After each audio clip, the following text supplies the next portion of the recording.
Bab 76. Mendengar ada yang ingin membunuh penyelamatnya dan merebut nyonya, Gavin menahan amarah dalam hati dan berkata, "Kalian masuk ke desa 3 harimau ya? Aku dengar perampok di sana selalu makan enak dan ada wanita cantik."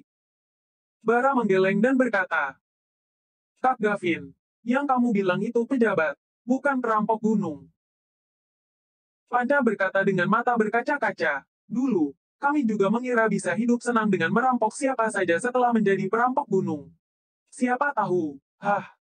Gavin terkejut, lalu bertanya, "Memangnya bukan begitu?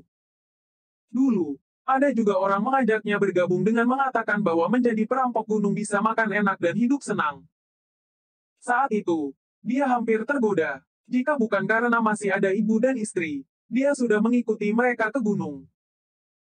Berhubung takut akan dikejar dan dihabisi oleh pemerintah, kami tinggal di pedalaman hutan, sehingga sulit untuk mendapatkan makanan. Di gunung, ada banyak orang yang harus diberi makan. Kami membawa persediaan makanan, tetapi selalu saja habis dalam sekejap. Pemimpin kami menetapkan jatah makanan 3 piring nasi untuk 1 orang dan kita hanya bisa makan daging setiap setengah bulan. Pemerintah mengirim tentara 2 kali setahun untuk memberantas perampok, jadi kita harus bersembunyi di dalam hutan selama setidaknya setengah bulan setiap kali.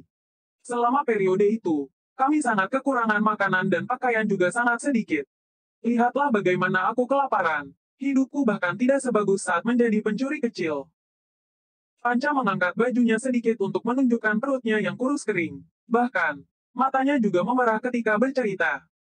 "Selain kekurangan makanan, kami juga selalu hidup dalam bahaya setiap kali merampok."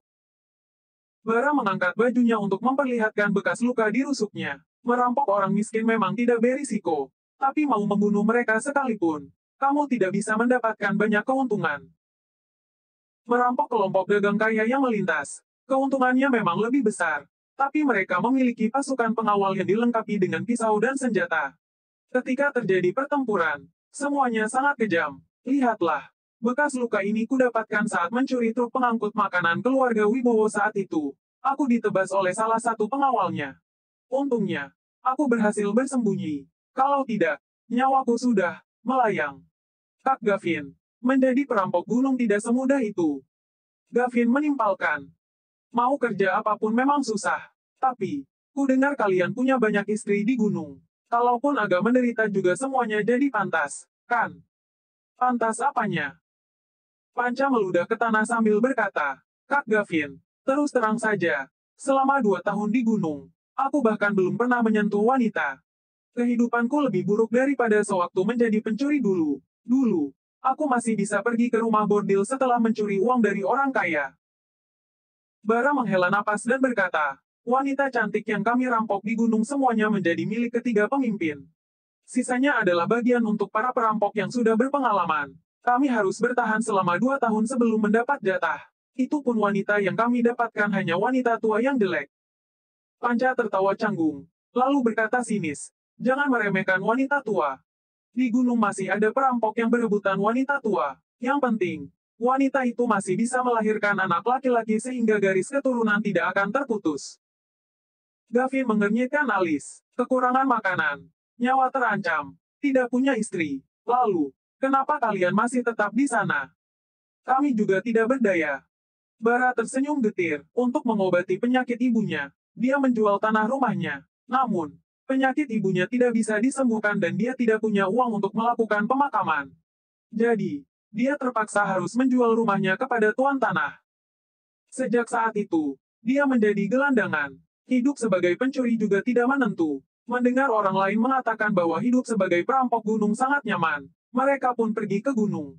Namun, tak disangka hidupnya malah menjadi makin menderita. Selain menjadi pencuri, mereka juga tidak punya keahlian lainnya. Panca menghela napas dan berkata, "Orang tuaku meninggal saat aku masih kecil, jadi aku dibesarkan dengan makan dari warga desa lainnya. Karena tidak bisa mencuri dari penduduk desa, jadi aku harus mencuri dari tempat yang jauh. Reputasiku sebagai pencuri sudah tersebar jauh. Bahkan tuan tanah dari tempat yang jauh juga datang mengejarku. Aku tidak punya pilihan lain selain menjadi perampok gunung. Ah, siapa yang ingin menjadi perampok? Suatu saat, kita pasti akan dihukum mati." Melihat kondisi kedua orang ini, hati Gavin terenyuh. Setengah bulan yang lalu, dia juga berada di posisi mereka. Jika bukan karena bertemu dengan Wira, mana mungkin dia bisa seperti ini sekarang.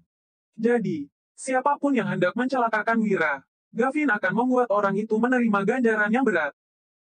Setelah berpikir sejenak, Gavin berkata, "Ikut aku ke desa." Ke desa. Bara terkejut dan berkata, "Kak Gavin, sekarang ini masih siang bolong. Kalaupun mau mencuri, kita harus tunggu sampai malam. Sekarang terlalu berbahaya." Panca juga menasihatinya. "Benar, Kak Gavin. Sebagai pencuri, kita harus mengutamakan keselamatan." Gavin berjalan dengan langkah besar di depan. "Percayalah padaku, ikuti aku." Bara dan Panca mengikutinya dengan cemas. Tim penangkap ikan telah kembali. Gavin menunjuk ke arah mereka dan memperkenalkan, "Ini adalah tim penangkap ikan. Gaji mereka 1.000 gabak setiap bulan dan diberikan makanan 3 kali sehari. Dijamin makan sampai kenyang dan diberikan jatah daging pada makan siang. Pada akhir bulan, akan dibagikan bonus. Secara keseluruhan, gaji bulanan tidak kurang dari 2.000 gabak." Bara tertawa mendengarnya. "Kak Gavin, jangan bercanda." Panca juga terlihat tidak percaya. Penduduk desa sangat banyak. Jangankan gaji 2.000 gabak per bulan. Bahkan digaji 300 gabak saja sudah banyak yang berebutan mau bekerja. Siapa juga yang akan sebodoh itu mengeluarkan 2.000 gabak untuk mempekerjakan orang? Gavin melanjutkan, "Ada kantin yang menyediakan makanan 3 kali sehari dan dijamin bisa makan sampai kenyang. Makan siang diberi ikan, makan malam diberi bakpao daging, sup ayam, kue, dan nasi bisa diambil sepuasnya. Setelah pabrik sabun beroperasi, setiap malam ada ampas minyak yang digunakan untuk membuat bakpao." Bara tersenyum lebar dan berkata, "Kak Gavin, jangan bercanda deh." Panca menghela napas dan berkata, "Kami tahu seperti apa tuan tanah itu. Semuanya sangat pelit. Ingin pekerja melakukan pekerjaan yang sebanyak-banyaknya, tapi hanya memberikan sedikit makanan. Mereka juga menekan gaji sampai serendah-rendahnya. Mana ada yang memberikan gaji setinggi itu dan makanan sebanyak itu.